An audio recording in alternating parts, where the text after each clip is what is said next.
का भी सेवा सजोर पेंता सेवा सजोर पेंता।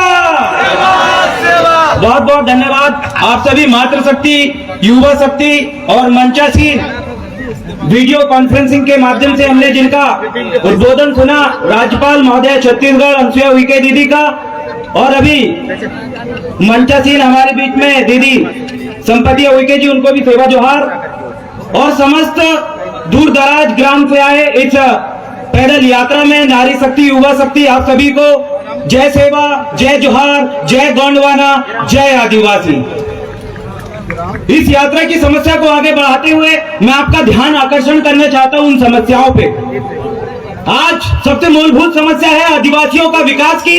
जिस गांव में आप जाएं, किसी भी देश में, किसी भी गांव में, दूर अंचल क्षेत्र में आप जाएं तो वहां सबसे गरीब व्यक्ति आदिवासी दिखता है, जिनकी बाहर से लोग जाते हैं, जिनके बच्चे छोटे कपड़े, जिनकी माताएं बहनें छोटे कपड़े में उनको देखकर उनकी फोटो खींचते हैं, उनकी स्थिति देखकर उनकी फोटो खींच के बताते हैं कि इस देश के आदिवासी है। मैं छिंदवाड़ा जिले से हूं, पतालकोट में मैंने देखा, वहां पर कई टूरिस्ट आते हैं, फोटो खींच के ले जाते हैं। आखिर आदिवासियों की जो स्थिति है इतने साल बाद ऐसी क्यों है और अभी भी लगातार वैसी क्यों है, हमारे लिए सोचने का विषय है कि इसका सबसे बड़ा समाधान क्या है।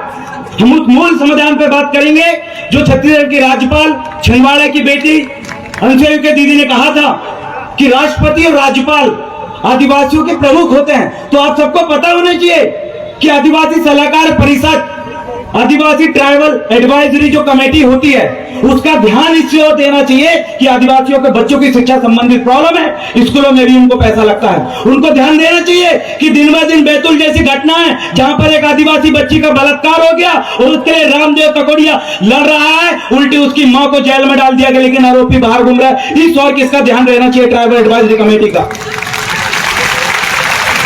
ध्यान रहना चाहिए। उन गांव के दूर अंचल में रहने वाले आदिवासियों का, जिनको मकान तो मिल रहा है, जिनको राशन तो मिल रहा है, लेकिन उनके बच्चों को निःशुल्क शिक्षा नहीं मिल पा रही है, वर्ल्ड लेवल का एजुकेशन नहीं मिल पा रहा है। नहीं चाहिए घर, नहीं चाहिए राशन, अरे हमारे बच्चों को वर्ल्ड लेवल का एजुकेशन अगर मिल गया तो इस देश में शासन करने वाले लोग हम बनेंगे। संयुक्त राष्ट्र संघ ने कहा है, 46 आर्टिकल है कि जिस देश का आदिवासी, जिस देश का मूल निवासी है, उनको इस देश में,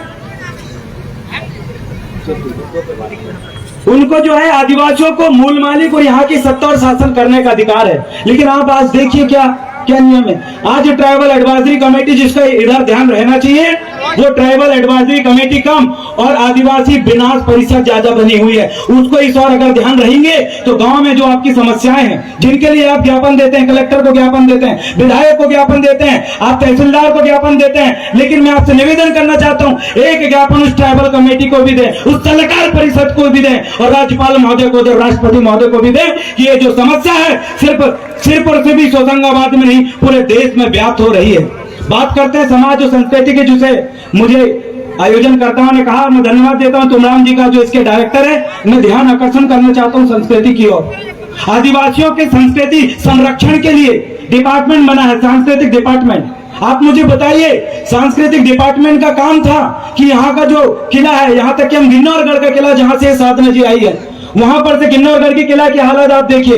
आप गोंडवाना के जितने भी गढ़ हैं, उनके गढ़ किला आज नष्ट हो रहे हैं, जो वर्ल्ड टूरिज्म में आना चाहिए, देश की एक पुरातात्विक उसमें आना चाहिए, लेकिन पूरे के पूरा हमारे आंखों के सामने ध्वस्त होते जा रहे हैं। और आदिवासी को संस्कृति दिन ब दिन समाप्त हो रही है, लेकिन उन संस्कृति का संरक्षण के नाम पर इतनी बड़ी बड़ी योजनाएं चल रही है, लेकिन कहाँ खत्म है। आज यहाँ मात्र शक्ति यहाँ पर बैठी है, हमारे समक्ष वीडियो कॉन्फ्रेंस में छत्तीसगढ़ की राज्यपाल और छिंदवाड़ा की बेटी अनुसुईया उइके दीदी ने आपको दिखाया अपने ट्राइबल ड्रेसअप में, वहां पर थी। आज कितनी महिलाएं यहाँ पर ट्राइबल ड्रेसअप में आई।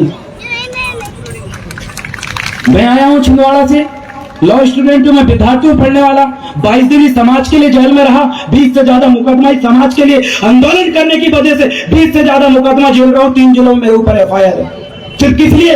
मेरी समाज जो गांव दूरांचल में बैठे, जिनके थाना प्रभारी नहीं सुनते, जिनके कई प्रकार से जातिगत भेदभाव होता है, उनके लिए लड़ते हुए ऐसे बहुत सारे, यहाँ भगवती बिल दीदी आई है, बहुत सारी नारी शक्ति आई। मैं रिक्वेस्ट करना चाहता हूं आपको, हमारी संस्कृति ही हमारी पहचान है। अगर उस संस्कृति को अगर कोई खत्म कर रहा है तो आपको उस संस्कृति का संरक्षण करना आपका अधिकार बनता है। इस मंच के माध्यम से, इस कार्यक्रम के माध्यम से दूर दराज से आए सभी आदिवासी भाई कसम खा के जाएं कि अपनी संस्कृति को आप मानेंगे, और जैसे एनसीओ के दीदी ने कहा कि आप अपने देवधामियों का पूजन पाठन करेंगे, अपनी भाषा बोलेंगे, अपने ड्रेसअप पहनेंगे, तब आप आदिवासी हो। अगर आपने अपने रीति रिवाज, संस्कृति, टोटम कस्टम और तीज त्योहार को भूल गए तो आप अपने आप को आदिवासी हो ये भी साबित नहीं कर पाओगे। इसीलिए सरकारी योजनाओं को लेकर जो ये रैली निकली, उन सभी लोगों ने बहुत मेहनत की है। आयोजक कमेटी, मंच संचालक महोदय और डायरेक्टर हमारे तुमराम सर, मैं नहीं पहचानता, बहुत मेहनत की है। इन सबकी मेहनत को मेरी ओर से दिल से गड़ा गड़ा जोहार, सेवा सेवा सेवा जोहार। और अंतिम में एक ही चीज बोलना चाहूंगा, आदिवासियों की तमाम जो योजनाएं चल रही है वो अगर जमीनी स्तर में लागू होगी तो ट्राइबल एडवाइजरी कमेटी की वजह से लागू होगी। वो सलाहकार परिषद है, वो उसका कर्तव्य बनता है कि इनकी समस्याओं को उन तक पहुंचाना। इतना कहकर मैं अपना स्थान यही विराम दूंगा, अपने भाषण कहीं विराम दूंगा। अंत में नारा लगाऊंगा, एक तीर एक कमान, अरे एक तीर एक कमान, मावा नाटे, मावा नाटे, जय जोहार का नारा है, पीछे वाले जय जोहार का नारा है। बहुत बहुत धन्यवाद देना चाहता हूँ साजबाग दरबार वाले दादा मान सिंह युवनाथी जी का, जिन्होंने मुझे अपने साथ में लेके आए, और सभी मुख्य अतिथियों का इस देव रावण भलावी की ओर से बहुत बहुत सेवा जोहार। जय आदिवासी, जय गोंडवाना। धन्यवाद।